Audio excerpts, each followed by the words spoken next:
시청자 여러분 안녕하십니까? VOA 뉴스투데이 시작합니다. 미국과 유럽, 아시아 의원들이 민주주의 가치를 보호하는 공동 대응 전략 마련을 위해 독일 미넨 안보회의에서 자유세계 발전위원회를 발족했습니다.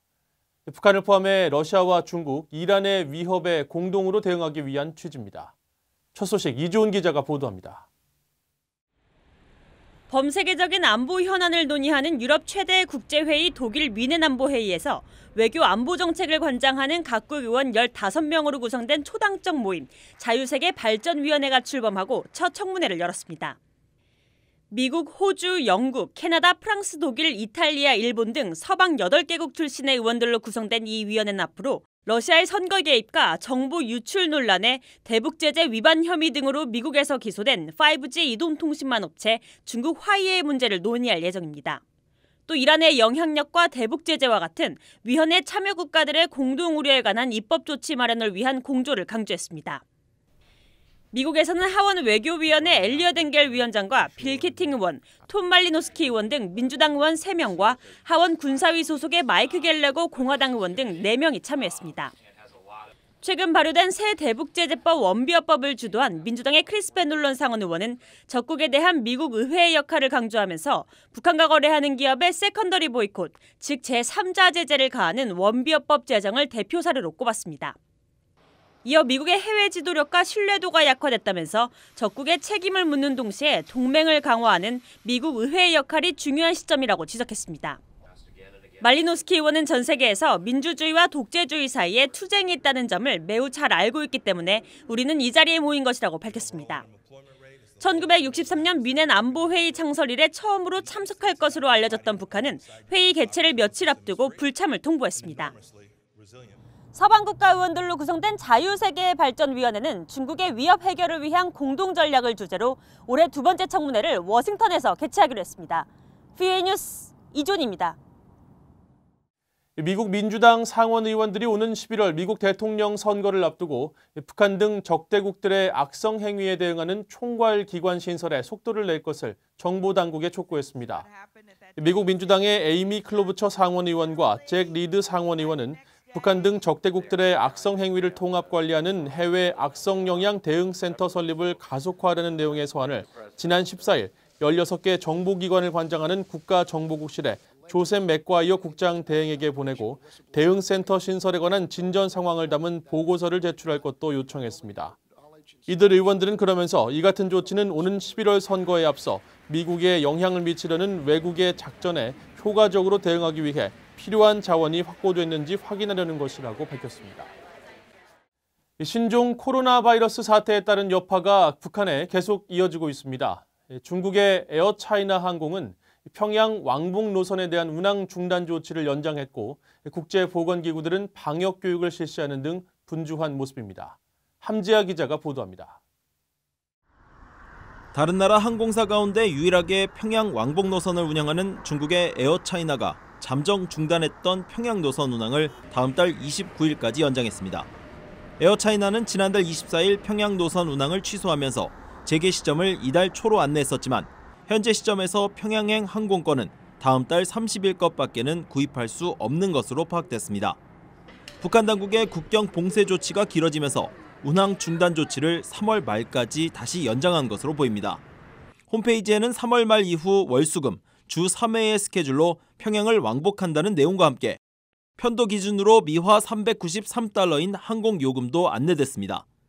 현재 북한은 신종 코로나 바이러스 확진자가 한 명도 없다고 밝히면서도 평양 시내 외국인 출입 상점 등에 대한 영업 중단은 물론 감염 예방을 막기 위한 감시 활동 강화 등 이례적인 조치들이 이어지고 있습니다. 지금 국제사회의 커다란 불안과 우려를 자아내고 있는 신형 코로나 바이러스 전파를 철저히 막자면 그에 대해서 잘하는 것이 중요합니다. 국제보건기구들도 분주하게 움직이고 있습니다. 북한 보건성의 요청으로 북중 접경 지역에 자원봉사자 500명을 투입한 국제적십자사 연맹은 신종 코로나 바이러스 비상조치 보고서를 통해 자원봉사자 250명을 북한 가정과 공공장소 등에 파견해 방역 교육을 실시했다고 밝혔습니다. 또 담요와 주방용품, 위생기구 등을 학교와 보육원, 의료시설 등 공공기관에 전달했다고 덧붙였습니다.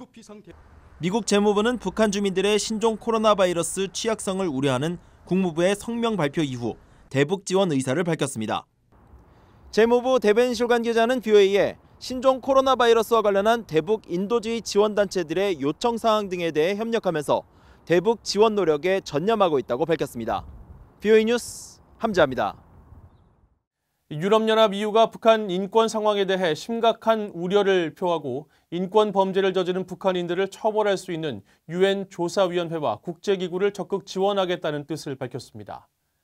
유럽연합은 17일 발표한 성명에서 올해 유럽연합의 인권 최우선 과제 가운데 하나로 북한 인권을 꼽으면서 잔인하고 비인간적인 대우와 고문, 처벌이 광범위하게 이루어져 심각히 우려되는 국가 중 하나로 북한과 함께 리비아, 미얀마, 시리아 등을 지목했습니다.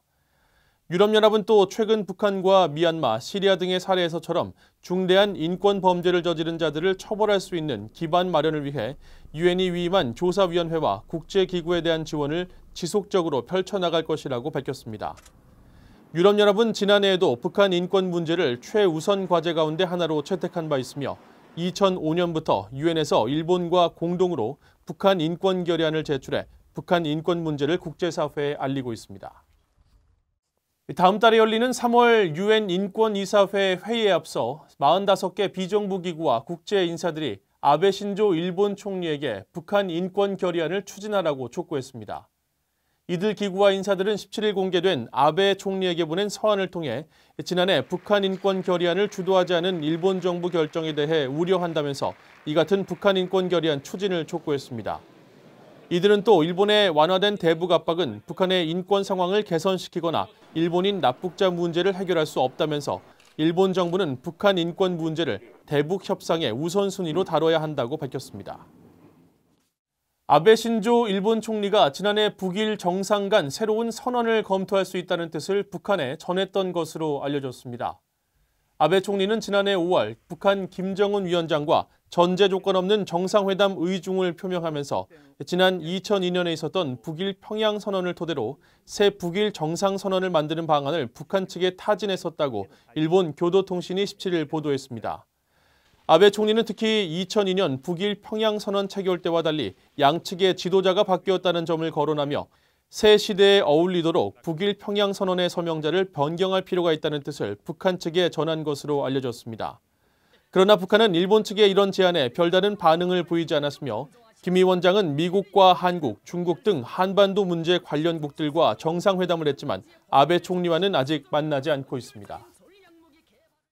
이상으로 BOA 뉴스투데이를 마칩니다. 시청해주신 여러분 고맙습니다.